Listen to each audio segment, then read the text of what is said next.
So all of you put a heading, fill in the blanks.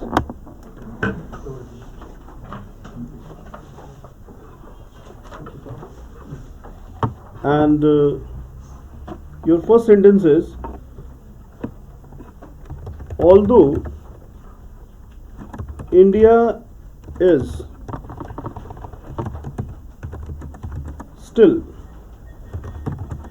by far, और ये by far underlined है, a poor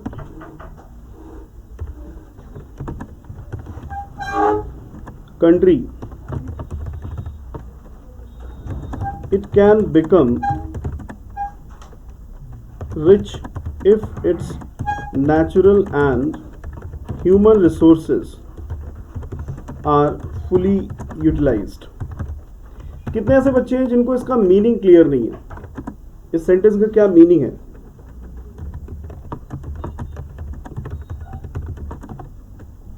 सभी को clear है meaning? नहीं, अगर किसी भी वर्ड में आपको डिफिकल्टी है तो आप पूछ सकते हैं.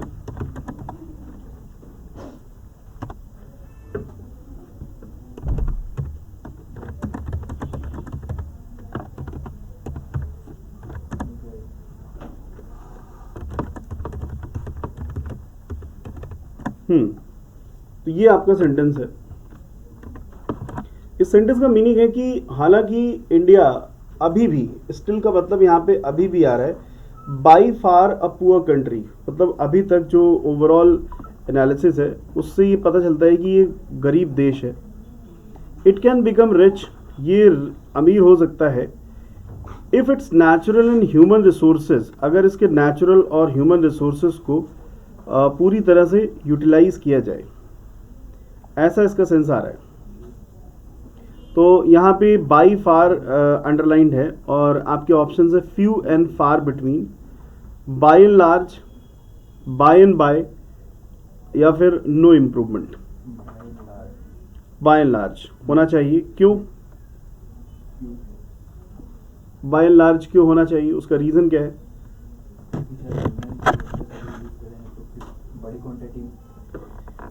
बाय एंड लार्ज एक ईडियम है, एक फ्रीज है, जिसका मतलब होता है ओवरऑल, मतलब जैसे कहते हैं कुल मिला करके. जैसे कभी कभी आप लोग बातचीत में कहते हैं कुल मिला करके वो एक मेरा अच्छा दोस्त है, ठीक है, तो उसे कहते हैं बाय एंड लार्ज. तो यहाँ पे जो करेक्ट आंसर है वो ऑप्शन बी होगा. और इसके एक्सप्लेनेशन में आप लिख सकते हैं कि by and large means overall. In Hindi we call this कुल मिलाकर के.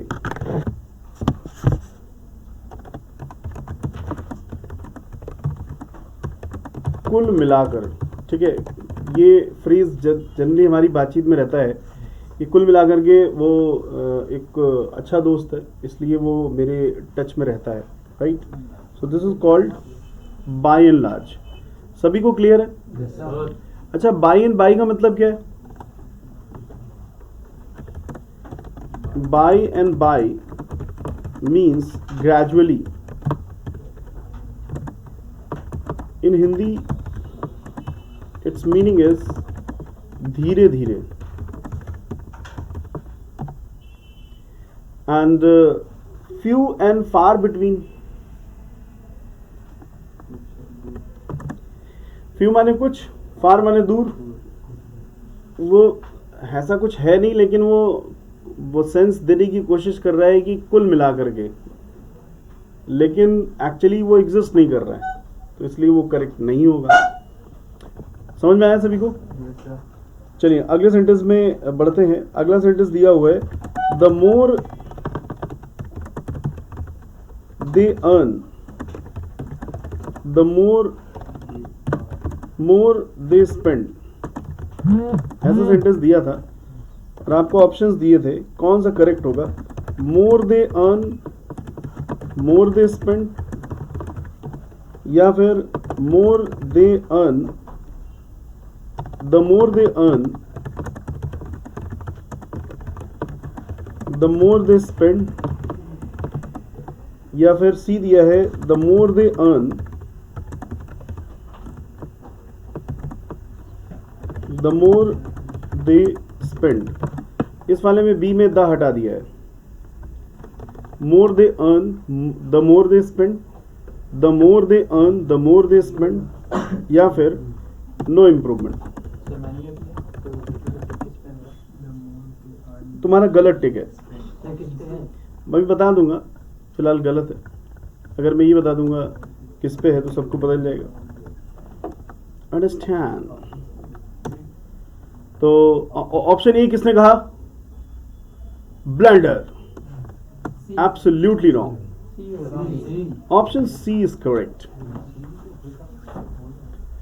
और ये स्पीकिंग क्लासेस में मैंने पढ़ाया है जितना उतना, और इस पे कोशिश करिए कि थोड़ा डिटेल में सेंटेंसेस बनाएं, क्योंकि आज शाम को याद दिला देना, इसी को कवर करेंगे, क्योंकि इसमें बहुत से ऐसे भी केसेस हैं जिसमें चेंजेस होते हैं।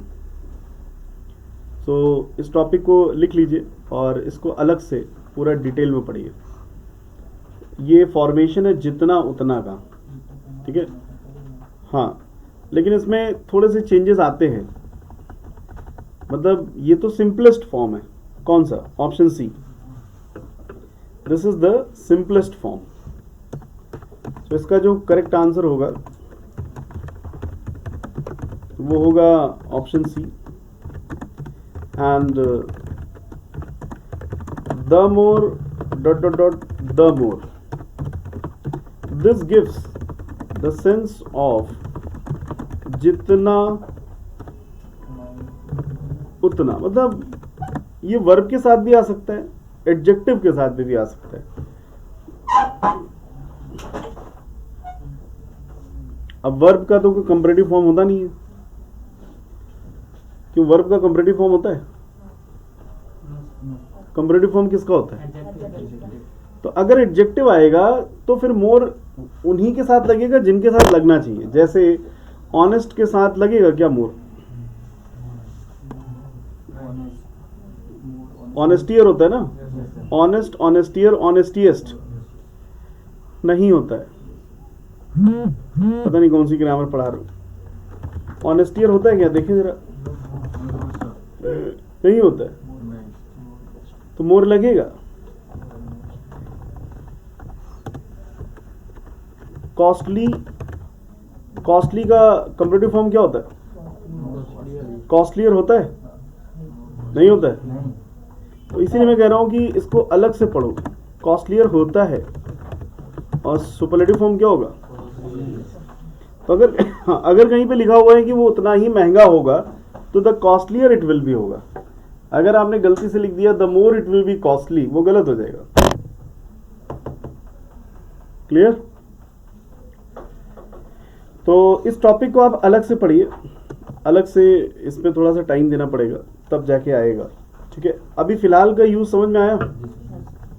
फिलहाल यहाँ पे ऐसा कुछ भी नहीं था, क्योंकि यहाँ पे अर्न एज अ वर्ब है, स्पेंड भी कैसे है? एज अ वर्ब है। और यहाँ पे चूंकि स्पेसिफाई किया जा रहा है कि जितना कमाया उतना खर्चा। बोलो, जितना कमाया उतना खर्चा। सेम अनुपात, the is required in both the sentences. तो ये स्पीकिंग का भी टॉपिक है। स्पीकिंग को इसे हम डिटेल में इसलिए पढ़ाते हैं क्योंकि अक्सर ऐसे सेंटेंस हमारे बनते हैं, जितना तुम पूछोगे उतना मैं बताऊंगा, जितना तुम गुड़ डालोगे उतना ही मीठा होगा, ऐसी कहावत है। सभी को क्लैरिटी है? चलिए अगले सेंटेंस में बढ़ते हैं। अगला है, but in all these cases conversion from one scale to another is easy because scales have well formulated. तो scales have well formulated, यहाँ पे have well formulated underlined है, और आपको बताना है कि इस अंडरलाइंड सेक्शन में क्या हो सकता है। can be well formulated, are well formulated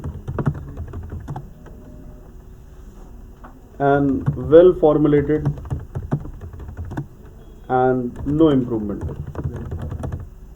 तो ऑप्शन सी होगा. कौन कह रहे हैं? बिल्कुल गलत कह रहा है. अच्छा, बी होगा, बिल्कुल सही आंसर है. और जिन लोगों को नहीं समझ में आया है वो लोग अपना अपना क्वेरी रेज करें.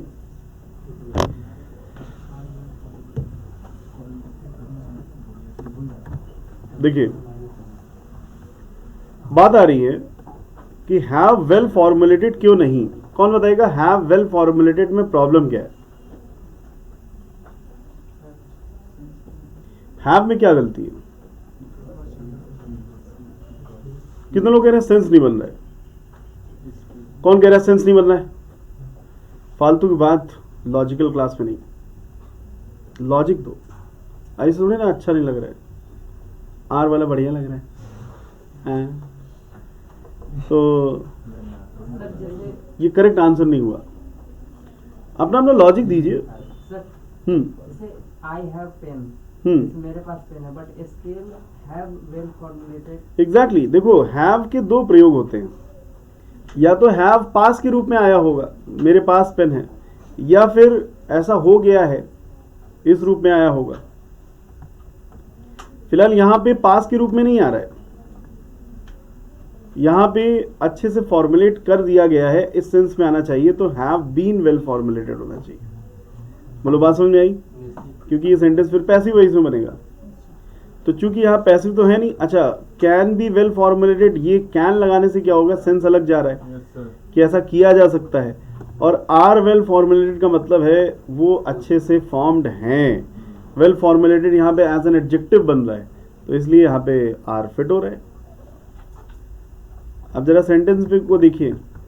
But in all these cases, लेकिन इन सभी केसेस में conversion from one scale to another, एक स्केल से दूसरे में कन्वर्जन आसान है क्योंकि स्केल बहुत अच्छे से फॉर्मुलेटेड हैं. तो फॉर्मुलेटेड हैं क्या है, क्वालिटी हुआ, इसलिए आर होगा. और हैव गलत नहीं है. अगर इसे कर दिया जाए हैव बीन वेल फॉर्मुलेटेड, तो हैव बीन वाला भी सही हो जाएगा. या फिर जो आप कह रहे हैं कि पास के सेंस में हैव आ सकता है, वो भी सही हो सकता है अगर वेल फॉर्मुलेटेड के बाद कुछ और लगाओ. Have well formulated pictures, have well formulated scenes, have well formulated phases, कुछ ऐसा लगा होता.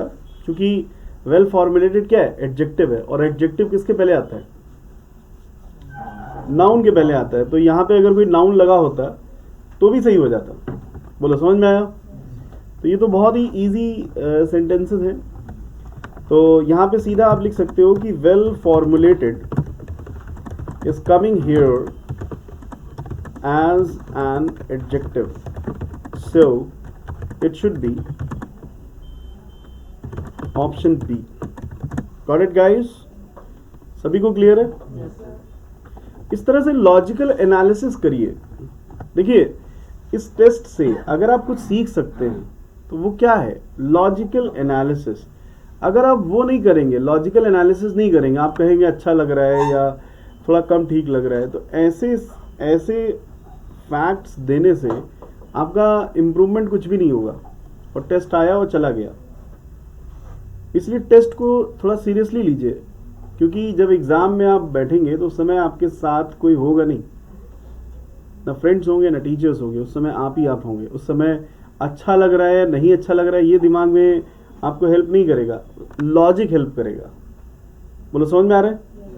तो लॉजिक बिल्डिंग करें, यही इस टेस्ट का ऑब्जेक्टिव है. चलिए 4th नंबर पे चलते हैं.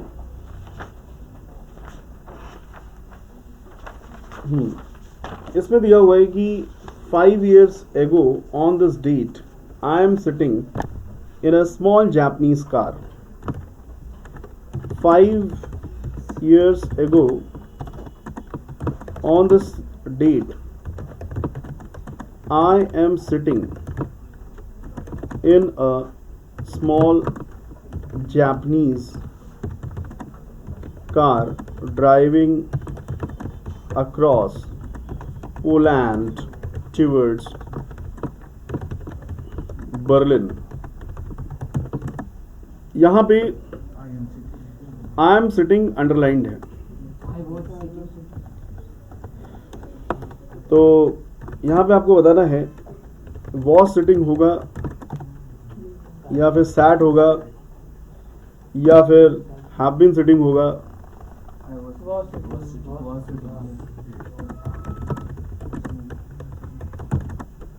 या फिर नो इम्प्रूवमेंट होगा। ओके, बहुत से बच्चे कह रहे हैं वॉज सिटिंग और हैव बीन सिटिंग क्यों नहीं?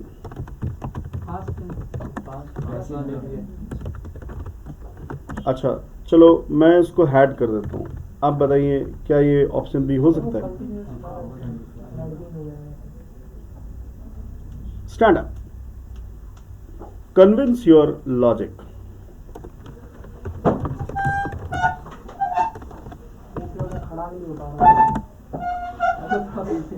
कोई बात नहीं, बैठ के बता दो, बैठ के बता दो।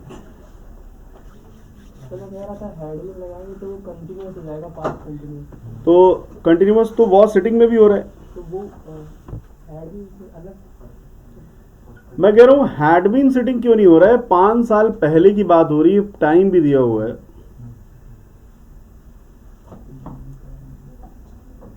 जनरली परफेक्ट कंटिन्यूअस के सेंटेंसेस में टाइम पीरियड दिया रहता है कि नहीं? इसमें भी दिया हुआ है, तो ऑप्शन बी क्यों नहीं होगा?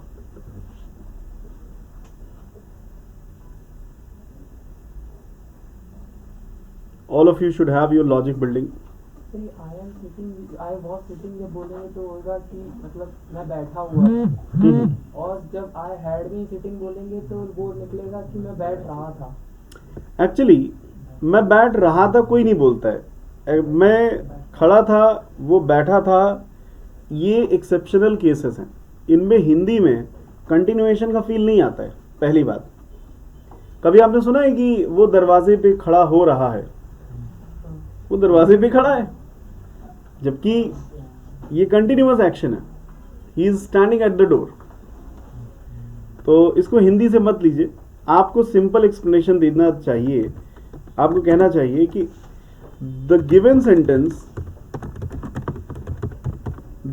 Sentence is in continuation and 5 years ago shows the tense is past। Completion कौन बोल रहा है? पास्ट टेंस, 5 साल पहले की बात है, इसलिए वॉज सिटिंग सही है। हैड बीन सिटिंग भी हो सकता था अगर यहां पे ये होता कि 2 घंटे से वो जापानीज कार में बैठा था।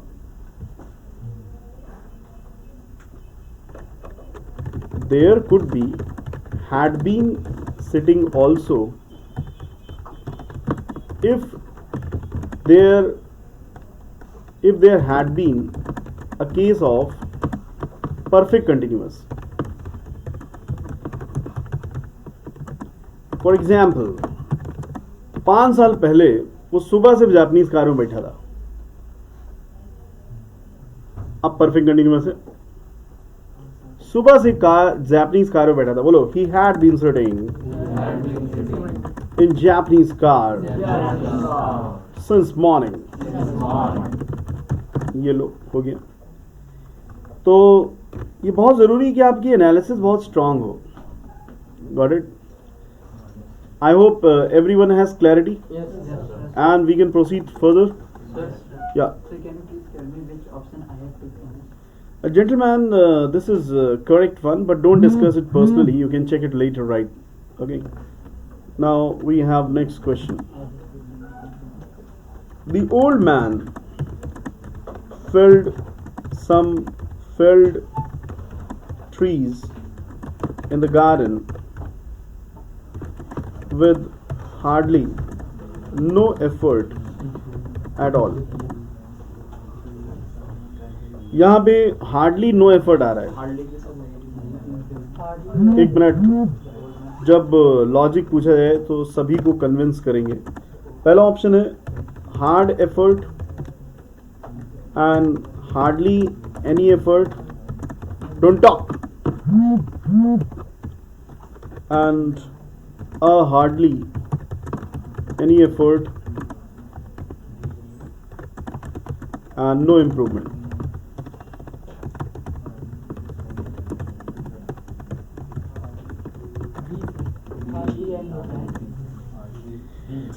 Okay logic. सर हार्डली तो पहले से ही ऐसा वर्ड है, नो लगाने की जरूरत The old man felled, गिरा दिए some felled trees, गिरे हुए पेड़ों को in the garden with hardly no effort at all. So with hardly no effort की जगह आप कह रहे हैं any effort होना चाहिए. तो ऐसा क्यों? सर कुछ तो एफर्ट लगा होगा. हाँ हाँ. No effort no logic, no effort. अरे आप अजीब बात करो, कुछ तो एफर्ट लगा होगा इसलिए नो एफर्ट नहीं हो सकता, एनी एफर्ट होगा. ये क्या है? मतलब कुछ लगेगा तो एनी आएगा क्या? सर हार्ड मतलब मुश्किल क्या होता है? One should avoid double negative in the sentences. Here hardly is already negative. So again if no is added it will create meaningless sense. बोलो दो नेगेटिव मिल करके पॉजिटिव हो जाता है. तो हार्डली नो नहीं होता है, हार्डली एनी एफर्ट. मतलब मुश्किल से ही कोई प्रयास किया होगा. वो कह रहा है कोई प्रयास किया होगा, मतलब बिल्कुल ना के बराबर. ऑप्शन सी में कह रहा है कि आ हार्डली एनी एफर्ट, मतलब एफर्ट के पहले आ और द की कोई जरूरत ही नहीं है. एक एफर्ट, दो एफर्ट, चार एफर्ट, वहां एफर्ट गिने थोड़ी जा रहे हैं. बोलो उसने 12 एफर्ट किए, ठीक है, मैंने 2 एफर्ट किए, 2 अटेम्प्ट्स किए होंगे. एफर्ट तो एफर्ट ही होते हैं. सबसे पीछे सीधे बैठ जाओ और लिखते रहो. तुम्ही man in red sit properly. Is that fine? क्योंकि मुझे ऐसा लग रहा है कि 2-3 का मीनिंग तुम्हें समझ में नहीं आया. नहीं आगे दोबारा पूछूं? समझ गया. हाँ हाँ. सो आगे बढ़ते हैं. सभी को क्लैरिटी है? Yes sir. Now 6th number is she says she is already paid me back but I can't remember, so I'll have to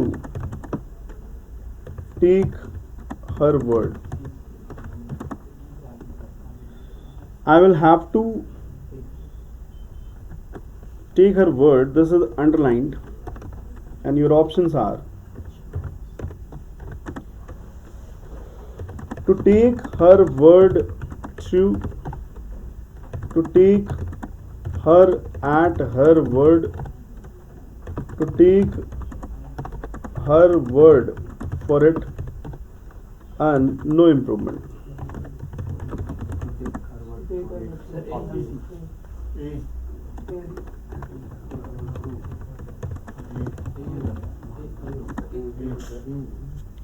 तो आप लोग कह रहे हैं ऑप्शन ए यहां पे करेक्ट होगा. लॉजिक? सर उसे याद नहीं आ रहा है तो उसे तो सही सच मानना पड़ेगा. Okay. To take her word, to take her word true, to take her at her word, B का तो कोई सेंस नहीं है. उसको ले जाएगा उसके शब्दों पे. And to take her word for it, इसके लिए ले जाएगा, इसका भी कोई सेंस नहीं है. ऑप्शन सी को एक बार कंसिडर करो. To take her word for it, option C correct है और इसका रीजन है, समझो. She says she has already paid me back. वो कह रही कि मुझे पैसा दे चुकी है बट आई कांट रिमेंबर, मुझे याद नहीं है, इसलिए मुझे take her word for it, मतलब उसके वर्ड को कंसिडर करना होगा, उसके वर्ड को समझना होगा, इस कंसर्न में लेना होगा. I will have to take her word for it. अच्छा, इसमें क्या गलती है? टू टेक हर वर्ड, उसके वर्ड ही ले लेने हैं. काहे के लिए ले लेने हैं पता ही नहीं. वर्ड लेके क्या करोगे? उसके शब्दों को कंसिडर करना है। कौन से मैटर के लिए? पैसा मुझे दिया है बट मुझे याद नहीं है, कहते नहीं है मैं लेता हूं संज्ञान में। I will take this matter in my concern, क्या बोलते हैं? I will take this matter in my concern. So here option C gives proper meaning because he'll take her word for it. This means he'll consider her word for the case of payment. सीधा meaning आ रहा है, वो उसके words को consider करेगा payment के case में, इसलिए उसमें आ रहा है। और बाकी उसमें क्या था, वो दिया ही नहीं था, काहे के लिए कंसिडर करेगा, काहे के लिए लेगा। This was the reason. सभी को क्लियर है? चलिए आगे बढ़ते हैं 7th नंबर पे। ओके, ऑप्शन ए में क्या है? To take her word true. अरे कंसिडर करने की बात हो रही है, सच मानने की बात नहीं हो रही है। किसी ने कह दिया पैसा दे दिया है तो उसको सच ही मान लोगे, उसके वर्ड के लोगे ही गए। तुम उसके वर्ड्स को अपने संज्ञान में लोगे, कंसिडर करोगे, समझोगे कि भाई याद करोगे कब दिया था। तो अगर याद करने का सेंस है, कंसिडर करने का सेंस है, तो you will take her word for it. जैसे कहते हैं don't take my word for granted, I will take this matter in my concern, in my analysis, ऐसे। सो 7th नंबर आ रहा है अगला क्वेश्चन। यहां पे लिखा हुआ है the workers are hell bent getting what is due to them. So the workers are hell bent getting, ये अंडरलाइन है। अब अभी डिस्कस करते हैं। और यहां पे दिया हुआ है hell bent on getting, hell bent for getting, hell bent to getting, and no improvement. हाँ, yes,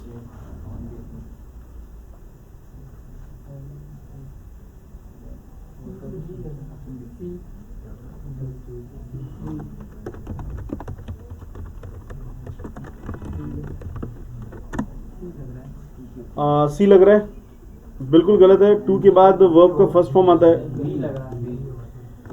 for getting what is due. No, यहाँ पे करेक्ट आंसर ए है, ऑन गेटिंग। ठीक है, actually the workers are hell bent मतलब बहुत ही ज़्यादा झुके हुए हैं, बहुत ही ज़्यादा सबमिसिव हैं।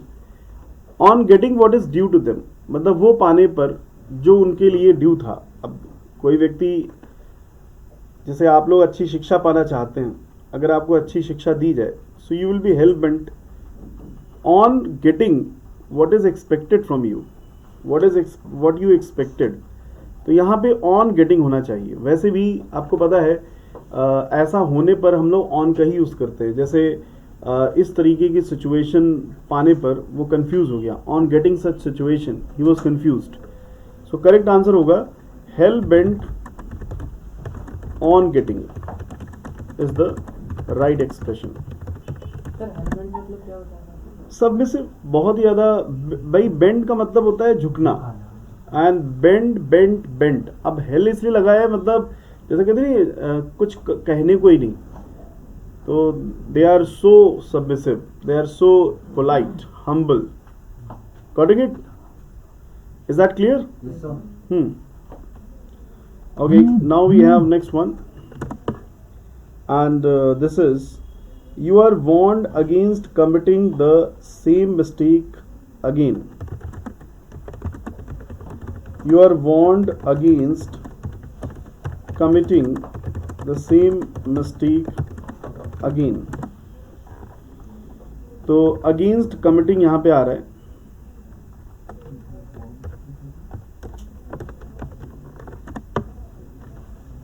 So first option is to commit, second option is for committing, and third option is against to commit, and fourth option is no improvement.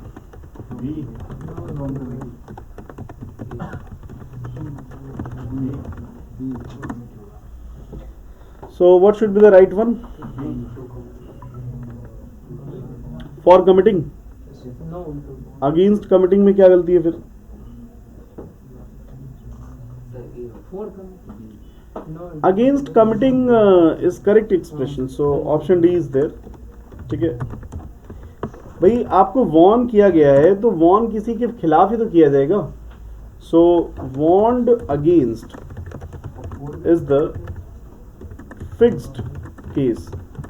Someone is warned against something. किसी को वार्निंग अगर दी जाती है तो किसी चीज के विरोध में ही वार्निंग दी जाती है. जैसे आपसे कहा गया कि you are warned against misuse of this thing. ठीक है, इस तरीके से. चलिए आगे बढ़ते हैं. While we could like, while we would like, not could, we would like that all Indian children to go to school. We need to ponder why they do not. While we would like that all Indian children, this is underlined, to go to school, we need to ponder why they do not. And your options are that all the Indian children,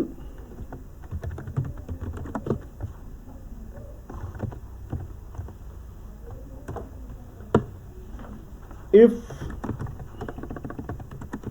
all the children of India, all Indian children,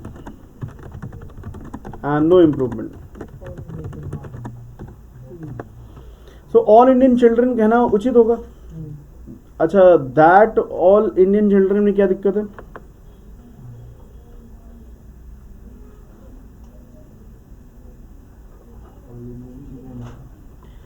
while we would like that all Indian children, we would like that लगा हुआ है ना. All Indian children, that all Indian children, That all the Indian children. That के किसी specific to वो Indian. अब देखिए, we would like के बाद सीधा ऑब्जेक्ट आएगा, दैट की कोई जरूरत नहीं है. ये यहाँ पे कॉन्सेप्ट है. ठीक है, तो करेक्ट आंसर आपका ऑप्शन सी होगा. और यहाँ पे दैट की कोई जरूरत नहीं है. Here the conjunction that is not required at all. जैसे आपने कहा, I would like a cup of tea to be ready now.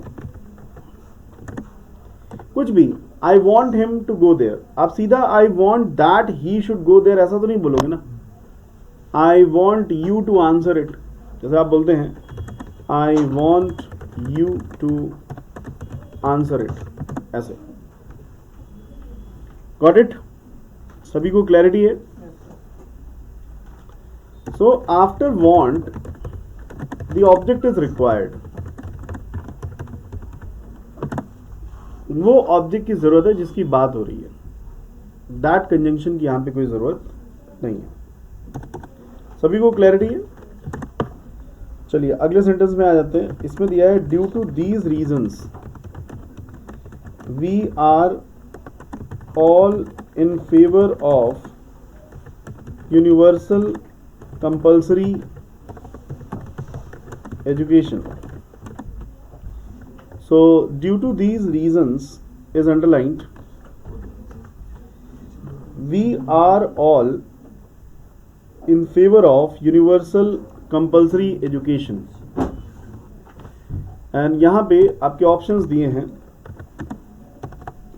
पहला ऑप्शन है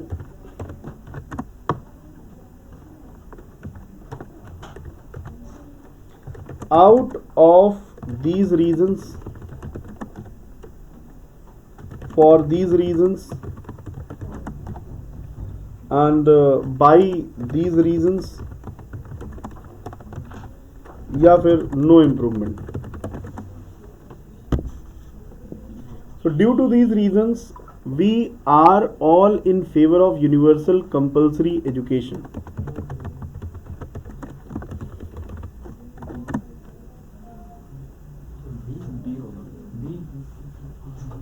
for these reasons is correct. अब मुद्दा ये उठता है कि ड्यू टू क्यों गलत है. Exactly.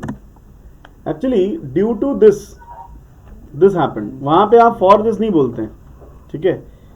If there is any particular reason there can be due to, but when there are multiple reasons, so it should be for these reasons. बोलो बात समझ में आएगी. इन जैसे कहते हैं इन्हीं सभी कारणों की वजह से ऐसा ऐसा हुआ है, और इसकी वजह से ऐसा हुआ है. जब आप जोर देके बोलते हैं इसकी वजह से ऐसा, ड्यू टू दिस, तो for these things, due to this, दोनों में डिफरेंस है. ठीक है, सभी को समझ में आया. आगे बढ़े. कुछ लोग कुछ नहीं लिख रहे हैं. कम से कम उसका जिस्ट तो लिखते जाओ कि मैं अभी पूछूंगा तो उसमें आंसर आना चाहिए. ठीक है, जिस्ट लिखते जाइए. आपने क्या सीखा इस सेंटेंस से. Now next is when it was feared that the serfs might go too far and gain their freedom from serfdom,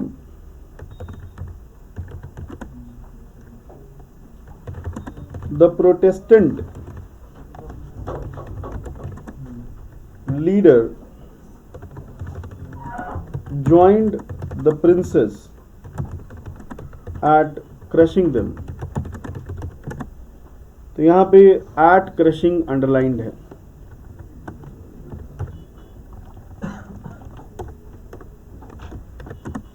और आपके ऑप्शंस हैं इनटू क्रशिंग,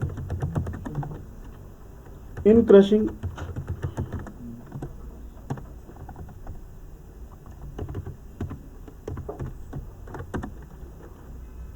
विदाउट क्रशिंग,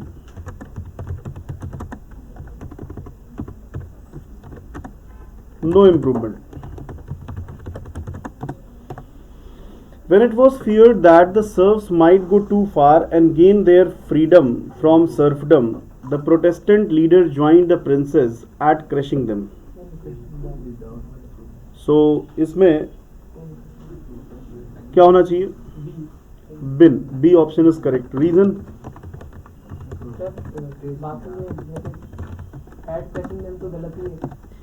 क्योंकि एट आता है किसी निश्चित गोल के लिए.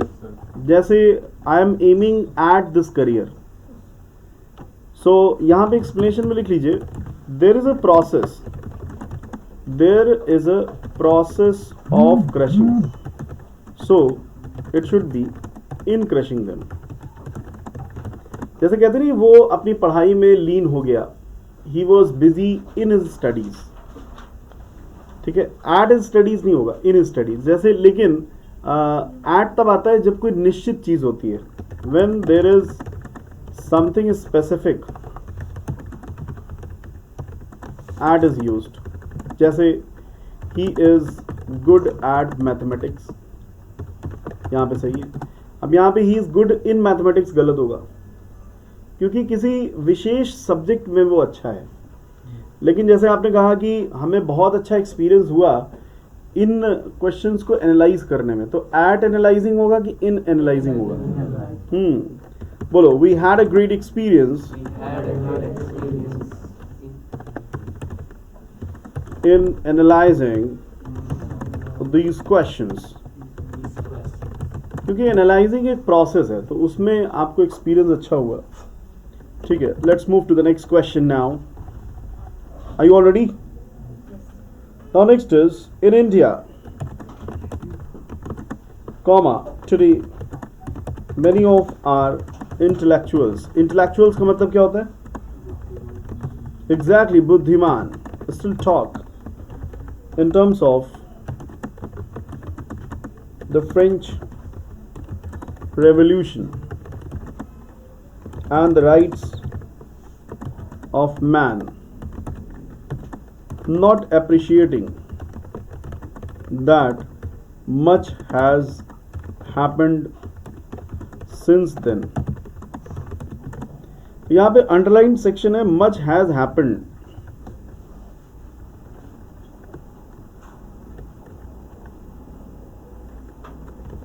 So your options are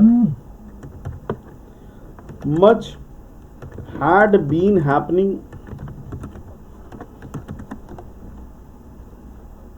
much had happened, much might happen, and no improvement. In India, today many of our intellectuals still talk in terms of French Revolution and the rights of man, not appreciating that much has happened since then. काफ़ी कुछ तब से हुआ है. Had been happening, एक minute, क्या यहाँ पे टाइम दिया हुआ है कि इतने टाइम से हो रहा था? ऐसा तो है नहीं. तो ऑप्शन है बिल्कुल कैंसिल कर दो. ऑप्शन बी कौन कह रहा है? तब से अब तक हुआ है, हुआ था नहीं होगा. तब से अब तक काफी कुछ हुआ है. बोलो, तब से अब तक काफी कुछ हुआ है. तो has happened is correct. So guys, no improvement. हर चमकती हुई चीज और हर दी गए सेंटेंस में ये बात आपको ध्यान रहे. All that glitters, come on, say, is not gold. Be careful while spotting the error.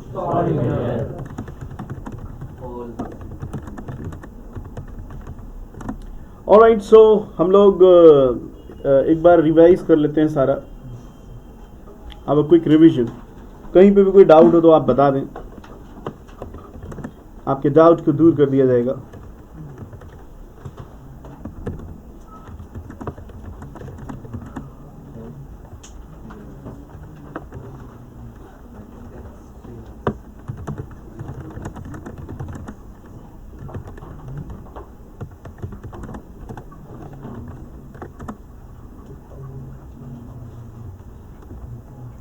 few and far between मतलब क्या था? नथिंग, वो बना दिया गया है ऐसे ही, मतलब कुल मिला करके, थोड़ा बहुत मिला करके.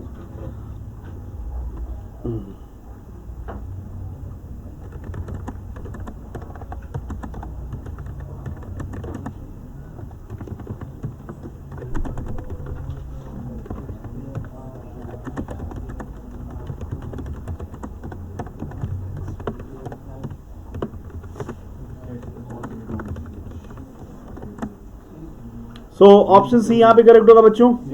क्यों? लॉजिक, मॉरल रिस्पॉन्सिबिलिटी है. कैसी रिस्पॉन्सिबिलिटी है? बोलो, सबके लिए जो लागू हो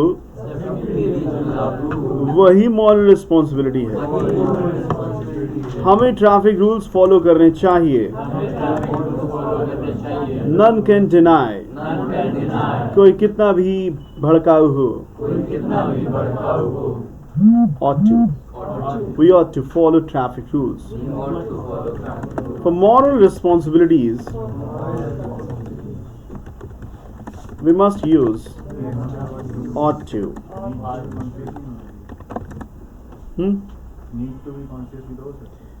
Need to be conscious. देखो, moral responsibility और conscious होने की ज़रूरत है, दोनों में फ़र्क है. जैसे ट्रैफिक रूल्स फॉलो करना चाहिए तो ऐसे तो यहाँ शुड भी आ सकता है, लेकिन शुड आता है इंडिविजुअल के लिए, ऑट टू आता है कॉमन के लिए। बात समझो कहाँ पे किसकी जरूरत है। यहाँ पे नीड टू बी कॉन्शियस का मतलब, पहली बात तो नीड बी कॉन्शियस का कोई सेंस ही नहीं आ रहा। R2 की जगह अगर आप नीड लगाओगे तो नीड टू बी होना चाहिए, एक तो ये गलती। दूसरी बात, यहाँ पे मॉरल रिस्पॉन्सिबिलिटी का सेंस अगर आपको मिल रहा है तो फिर समझ पाओगे ऑट टू को, मिल रहा है कि नहीं मिल रहा है, तो बाकी बात ही खत्म।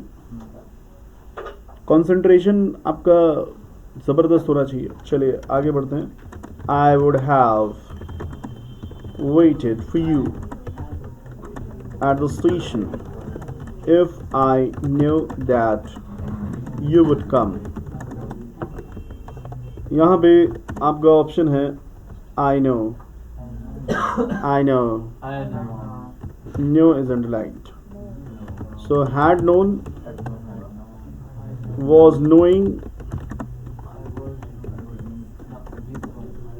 have known, and no improvement.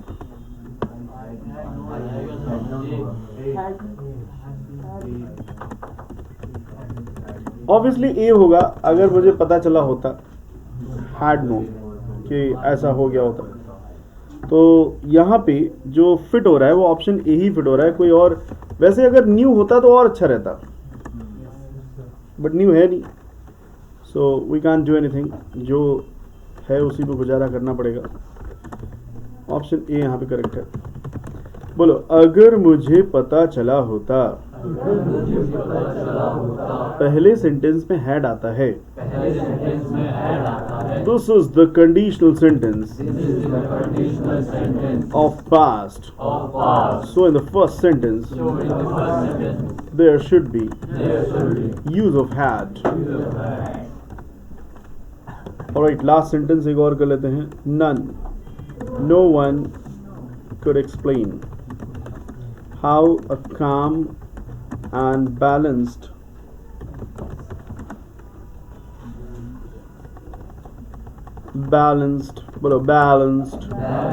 person like him could penetrate such a mindless act on his friends. Options are perpetuate,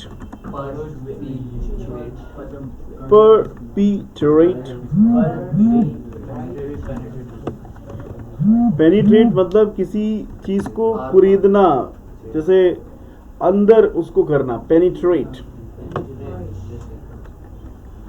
प्रीसिपिटेट, चारों वर्ड लिखो, ये होमवर्क में है, चारों के मीनिंग आपको जान के आने हैं। And last is no improvement. तो पेनिट्रेट वर्ड यहाँ पे दिया हुआ है।